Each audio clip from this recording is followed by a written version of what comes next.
All right, so here is part 2 of the quiz review for quiz number 2 that's coming up tomorrow on Wednesday, May 6th. We are picking up with question number 8. This is from the review that we sent you on Google Classroom yesterday to help you prepare. So the questions are similar to what you are going to see tomorrow on the actual quiz. So here we go. This is number 8, and it says solve using any strategy. Record your final answer as a mixed number. Okay, so I'm going to show you 2 different ways to do it. I know that if you look back at prior lessons, you'll see it being done on a number line as well. So here I have it written vertically, just how I would a regular standard subtraction problem. So let's take a look and see what we notice and wonder about these numbers. Well, okay, 3 1/4 minus 1 2/4. Okay, so I notice that these are both mixed numbers because I have a whole number and a fraction. What else do I notice? I noticed that my smaller number is on top. Oy, what would I need to do if this was a regular subtraction problem with whole numbers and my smaller number is on top? Now remember, the same rules apply for subtraction of whole numbers as they do with fractions. So I know I've been kind of showing it to you guys this way, how we always separate it by place value, right? So we can look at this as 2 10s and 1 1, which is equal to 21 minus 8 1s. If I have 1 1, I cannot give 8 1s to somebody. I cannot take away 8 from 1. So I need to go to my next place value and I need to regroup my one set of 10s and bring it over here, and this becomes 11, right? Because I'm taking one group of 10, putting it here, and I'm making it 10 1s. And 10 1s plus 1 is 11. So now I can do 11 minus 8, and I get 3, right? And then 1 minus nothing is 1, so my answer is 13. So the same basic knowledge and rules of whole numbers still apply to fractions. So we can look at it this way. We can look at it as, not really place value, but we can look at it as a units, right? First, we can subtract our fractions, then we can subtract our whole numbers. So separate it that way. That's how I would suggest doing it. Now, this is read as 3 1/4 minus 1 2/4. Now, what I said before was I noticed that 1/4 is less than 2/4. So I can't do that, right? So here I have my models, right? So these are my whole numbers. So 1 2 3 and 1/4, take away 1 2/4. If I have 1/4, I can't take 2 away. So what do I need to do? I need to take one of my wholes and bring it over here. And I need to change the unit, right? Just like in my example with whole numbers, I changed my 110 to 10 1s. So I'm going to be doing that same concept, that same skill, but with fractions. So watch me. I need to take one of my wholes, so my 3 becomes a 2, and I need to bring that whole over to my fraction side. Now I need to convert or change my whole, this whole right here, into a fraction. And remember, my denominator is 4. So how many fourths do I need to make a whole? Okay, I hope you guys remember that when the numerator and denominator are the same, it's equal to a whole. There's your answer. 1 2 3/4. I need 4/4 to make a whole. Okay, so now I can do it. I can do it. So now this is my 4/4, which was my one whole that I took over from my whole number, and I have to add it to my 1/4. So 1/4 plus 4/4 is 5/4. So I'm not changing the value of the mixed number. I'm just changing how it's seen. Basically what I'm saying is 3 1/4 is the same as 2 5/4. It's the same. The value is the same. All right. So now, can I take 2/4 from 5/4? Of course I can, boys and girls. Look, here are my 5/4 right here. 1, 2, 3, 4, 5, right? 5/4. If I take 2 of them away, adios, adios, I'm left with 3/4, right? Because 5 minus 2 is 3. So 3/4. And now I'm over, so I'm done with my fractions. Now I move over and I go to my whole numbers. 2 minus 1 is 1. So my answer is 1 3/4. Now, if you wanted to do this on a number line, you could start at 1 2/4 and keep going until you get to 3 1/4 and see how many jumps you took. It's going to be one whole jump and then 3/4 of a jump. If I add these two together, right, I should get my top fraction.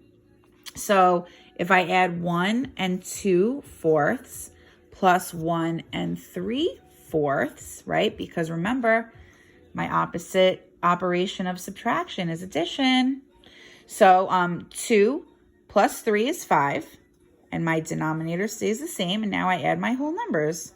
2 5/4. Oh, look at that. 2 5/4. Very nice. All right, so now that was number 8. And now we're going to move on to number 9.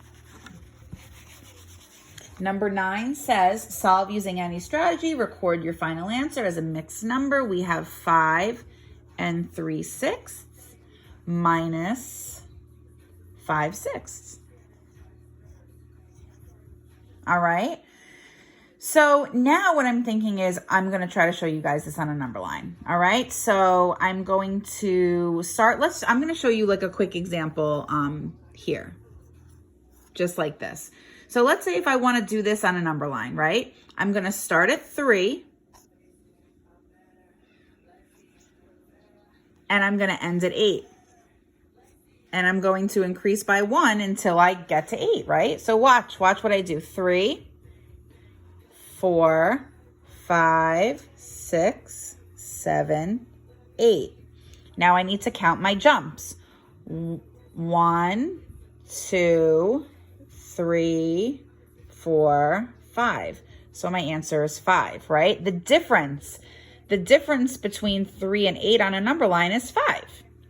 So that same concept is going to be applied for fractions. Here we go. I hope I don't mess this one up. I'm starting at 5/6, right? Let's make it easy and just add 1/6 so that I get at, excuse me, 1 whole. Because if I get to 1 whole, then I can easily make jumps until I get to 5, because that's where I need to go, because that's my whole number. So going from 5/6 to 1 is 1/6. So I have to keep that in mind. Now I'm going to do 1, 2, 3, 4, 5. So I'm still going on my number line. And I just increased by 1, 2, 3, 4, right?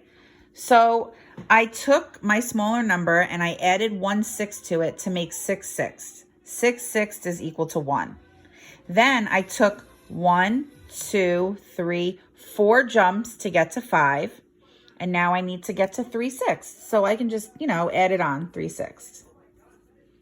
And this is going to land me at 5 3/6.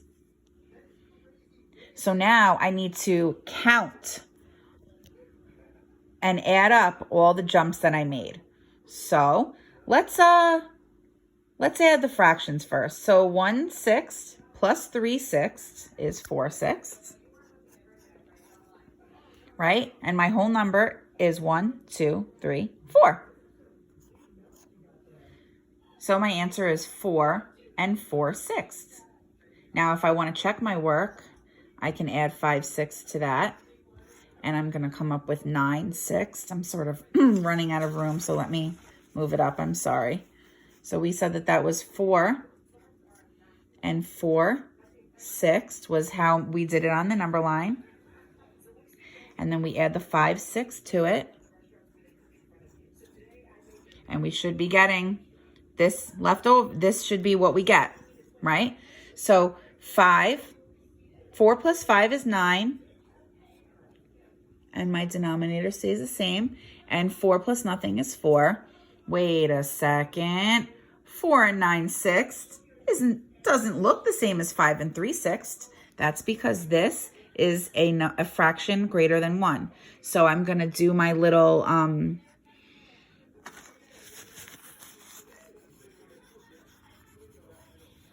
number bonds here. And I know that to get 1 whole with a denominator of 6, I have to have 6/6. If I have 9/6 and I take away 6 of those, well, 6 plus what number is 9? I know that if I count up on my fingers, 6, 7, 8, 9 is going to be 3. So I'm saying basically that 9/6 is equal or equivalent to 1 and 3/6. So if I add 1 and 3/6 to 4, well, 4 plus 1 is 5. And here's my 3/6. So I know I'm right. That's how I could do that type of problem on a number line. So I showed you like the standard way. I showed you using models and on the number line. If you want to look back to prior lessons, it would probably be lesson 32 and 33 and 34. Those are the subtraction lessons, okay? Number 10 is to write the product as a mixed number. Product. Remember our song? The factor times the factor equals product, right? These are your factors. The factor times the factor equals product. Your product is the answer you get when you multiply. The word product is associated with the operation of multiplication. So this number 10 is telling us to write this 9 and 1/3, 9 times 1/3 as a mixed number. Okay, well, we know that when we multiply a whole number times a fraction, we're really just multiplying it. Think of it this way. Multiplication is kind of a faster way to do repeated addition. So this could technically be 9 groups of 1/3. So we're talking 1/3 plus 1/3 plus 1/3 plus 1/3. You get the idea, right? It's 9 times. So 1, 2, 3, 4, 5, 6, 7, 8, 9, right? So if I have 9 1/3, it's going to be 9 thirds, right? So what I did was I just drew out or wrote out the fraction 1/3 9 times. 1, 2, 3, 4, 5, 6, 7, 8, 9. However, we need to now write this as a mixed number. So I'm going to do something cool. I haven't really done anything like this yet, but I'm going to circle 3/3. And you might be saying, why? Because 3/3 is equal to 1, right? 1/3 plus 1/3 plus 1/3 is 3/3. And that's equal to 1. Here's another group of 3/3. 1/3 plus 1/3 plus 1/3 is equal to another 1 whole. And 1/3 plus 1/3. Oh, this works out actually perfect. It actually doesn't even work out to be a mixed number. It just works out to be a whole number, right? 1 plus 1 plus 1 is 3. So 9/3 is actually the same as 3 wholes. So that is how you can do something like number 10. Now we're going to look at number 11, and we're almost done. I know this video is a little long. Please, if there's a certain question you need help with, please reach out to us, or, maybe pause the video, rewind it, do some examples on your own. You can always, YouTube is a really, really great resource. You can just Google things like subtracting fractions, subtracting mixed numbers, things like that. Okay? So number 11 says to convert. Convert is just a fancy schmancy 4th grade word for change, right? When you convert something, you're changing it. So it's telling us to convert the mixed number, which is 2 and 3/6. They want us to convert this or change this to a fraction greater than 1. So a fraction greater than 1 is going to be when your numerator, right, is bigger than your denominator.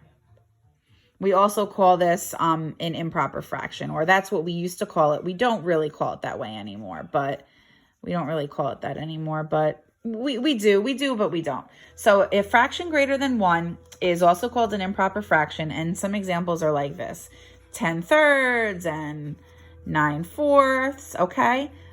Right? 5/2, right? It's because the numerator is bigger than the denominator. See, 5 is bigger than 2, 9 is bigger than 4, 10 is bigger than 3. Those are just some examples of some fractions that are greater than 1. All right, so now, oh boy, how are we going to do this? You know what? When in doubt, boys and girls, when in doubt, draw it out. I'm going to draw this out and see how many sixths I have. So I'm going to do my 2 wholes, and I'm going to do a third, only because I know that this is going to be 2 wholes and I need to draw a third model because I have more than 2, right? So my models are going to be divided into what? I hope you said 6 because my denominator is 6. So, I mean, you know, it's not perfect, but here we go. Boom, boom, boom, boom, right? 1, 2, 3, 4, 5, 6. Cut it in half and then do like a V and an upside down V to kind of create 3 pieces on top and 3 pieces on bottom, right? See, there's my V and here's my upside down V. 1, 2, 3, 4, 5, 6. Now, I have 2 full shaded, right? So that's